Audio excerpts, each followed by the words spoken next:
Telugu Desam party జాతీయ ప్రధాన కార్యదర్శి నారా లోకేష్ చేపట్టిన యువగళం పాదయాత్ర విజయవంతంగా కొనసాగుతుంది. ఇవాళ పెందుర్తి, గాజువాక అసెంబ్లీ నియోజకవర్గాల్లో పాదయాత్ర కొనసాగుతుంది. నిన్న లోకేష్ 13.7 కిలోమీటర్లు నడిచారు. కాగా ఇప్పటి వరకు మొత్తం 3100 కిలోమీటర్లు పాదయాత్ర చేశారు. లోకేష్ యువగళం పాదయాత్రలో టీడీపీ శ్రేణులు పెద్ద ఎత్తున పాల్గొన్నారు.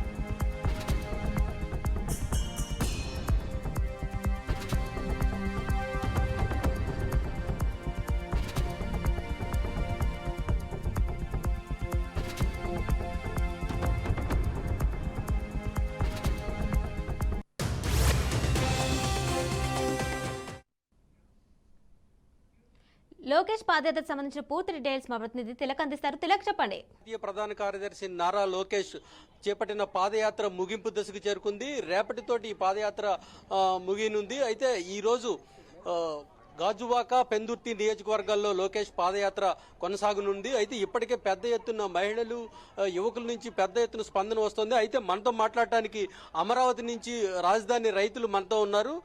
మేడం, చెప్పండి, మీరు రాజధానికి మద్దతుగా ఇక్కడికి వచ్చారు. యువగళం పాదయాత్ర ఏ విధంగా జరుగుతోంది?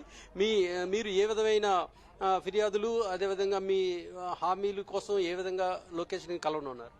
మాకు 3 రాజధానులు వద్దానండి. మాకు 3 రాజధానులు వద్దు, ఒకటే రాజధాని కావాలి. అది విరమించుకోవాలని మేము పాదయాత్ర చేస్తున్నాము. జయ అమరావతి. ఇవాళ మనకి డిసెంబర్ 17వ తారీఖు ఇవాళ జగన్ అసెంబ్లీలో 2019 అసెంబ్లీలో ఇవాళకి 4 ఇయర్స్ అయిందండి. 3 రాజధానులకి 3 క్యాపిటల్స్ అని 4 రాజధాని డిక్లేర్ చేశాడు. 2020లో శాసన బిల్లులో ఆమోదం చేసిన తర్వాత కోర్టులో నడుస్తుంది, అందరూ తెలుసు.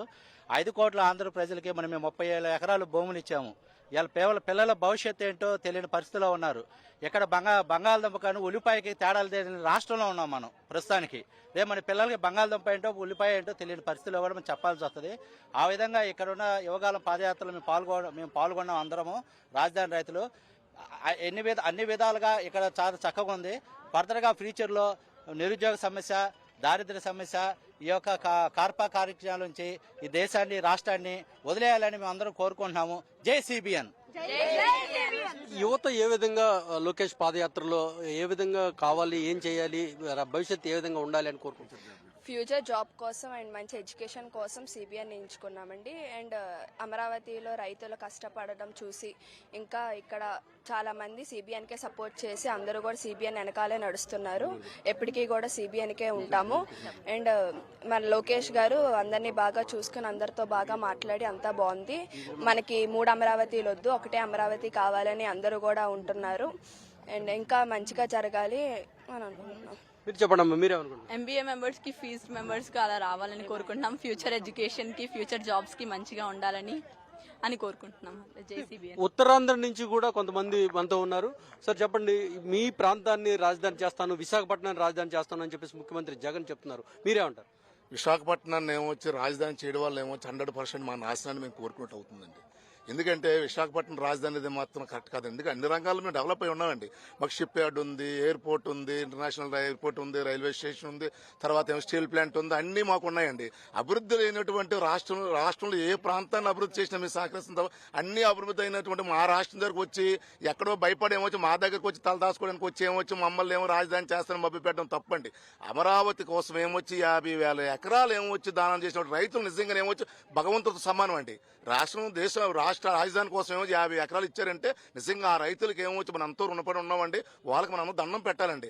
అలాంటి రైతులు ఏమొచ్చి రాజకీయ కక్షతోటి ఏమొచ్చి వాళ్ళు వేధించాలని ఒక రకమైన భావంతో తప్ప ఏమొచ్చి విశాఖపట్నం రాజధాని ప్రేమ కాదు. విశాఖపట్నం రాజధాని ఇస్తే మేము ఒప్పుకోమండి. ఎందుకంటే రాజధాని వల్ల ఎస్పెషల్లీ మేము లాస్ ఏదైతే చేసిన ఇక్కడ ఏమో రూమ్ రెంట్స్ పెరిగిపోతున్నాయి, ట్రాఫిక్ ఇబ్బంది, పచ్చని చెట్లు కొడేస్తున్నారు, తర్వాత ఏమొచ్చి రకరకాల నాశనం ఉన్నాయండి. అందువల్ల రుషికొండ ఆల్రెడీ బోర్డు కూడా చేస్తారు రుషికొండని.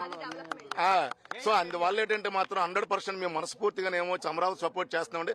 నా ఎగ్జాంపుల్ ఈ సందర్భం చెప్పొచ్చో చెప్పకూడదు తెలియదు. నాకేమొచ్చి 4 years మనవరాలు ఉందండి. మా మనవరాలు ఏమొచ్చి సిటీ స్కూల్లో చదువుతుందండి.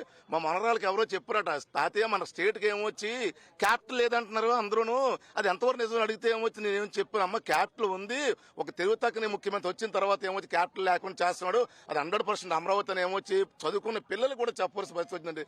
మా తండ్రి ఎవరని నా తండ్రి పేరు చెప్పాలా, నా భార్య నా భర్త ఎవరని నా భార్య పేరు చెప్పాలి, నా పిల్లల తండ్రి ఎవరని నా పేరు చెప్పాలా. మనకు ఆంధ్రాకి ఏమొచ్చి ముఖ్య క్యాపిటల్ ఏదంటే మనం అమరావతి అని చెప్పాలి కదా. అంత దుర్మార్గ పరిపాలన కదా. అందువల్ల మేము మాత్రం ఎట్టి పరిస్థితుల్లో కూడా విశాఖపట్నం రాజధాని మాత్రం మేము యాక్సెప్ట్ చేయలేదు. జై అమరావతి, జై అమరావతి, జై అమరావతి. పశ్చిమ గోదావరి జిల్లా మెట్ట ప్రాంతం నుంచి కూడా కొంతమంది రైతులు మందే ఉన్నారు. సో చెప్పండి, యువగడం పాదయాత్రకు మీరు వచ్చారు, మీ పశ్చిమ గోదావరి జిల్లా సమస్యలు లోకేష్ దృష్టికి తీసుకొచ్చారా? ఈ రాష్ట్రం బాగుపడాలంటే మళ్ళీ చంద్రబాబు నాయుడు గారు రావాలండి. అలాగే మా పక్క పోలవరం ప్రాజెక్టుని 72% పూర్తి చేసిన చంద్రబాబు నాయుడు గారు అలాగే ఆపేసి కనీసం 2% కూడా పూర్తి చేయలేని అసమర్థ ముఖ్యమంత్రి అయినా. కాబట్టి వెంటనే చంద్రబాబు నాయుడు గారు వచ్చి మా పోలవరం ప్రాజెక్టు పూర్తి చేసి అమరావతి రాజధాని కంప్లైంట్ చేయాలని చెప్పి కోరుకుంటూ, ఈ ముఖ్యమంత్రి అన్ని వర్గాలని మోసం చేశాడండి.